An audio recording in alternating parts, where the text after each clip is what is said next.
La championne de ski Mikaela Shiffrin a remporté vendredi son deuxième succès en 2 jours en dominant le slalom de Lienz en Autriche, ce qui lui a valu sa 93e victoire en Coupe du Monde.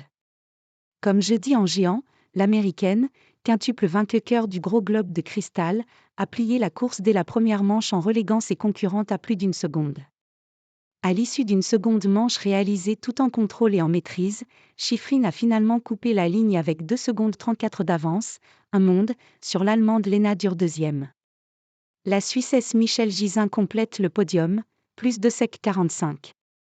À 28 ans, la meilleure skieuse de l'histoire au nombre record de victoires en Coupe du Monde termine l'année 2023 avec un 93e succès sur le circuit mondial.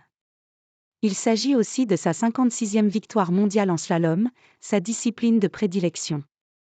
Après ses démonstrations à Lienz jeudi et vendredi, rien ne semble en mesure d'arrêter l'Américaine qui cumule déjà 5 victoires cet hiver.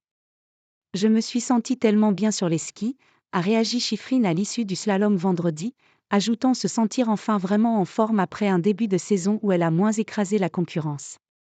Les 100 victoires cet hiver ?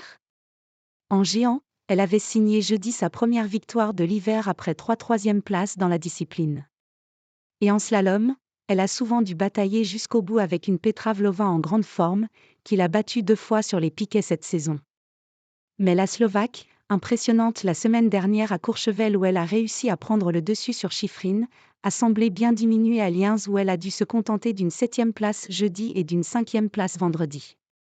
Avec désormais 900 points, Mikaela Shiffrin termine 2023 très largement en tête du classement général, loin devant l'Italienne Federica Brignone, 637 points. Si elle remporte cette année encore le Gros Globe de cristal, elle égalerait le record de l'Autrichienne Annemarie Moser-Pröll, qui a gagné à 6 reprises le classement général de la Coupe du Monde féminine dans les années 1970. Surtout, elle s'approche à pas de géant des 100 succès mondiaux, un seuil mythique qu'elle pourrait atteindre avant la fin de l'hiver.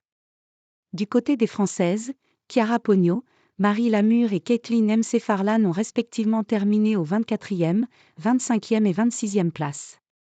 La Coupe du Monde féminine de ski alpin se poursuit les 6 et 7 janvier à Kranjska Gora en Slovénie.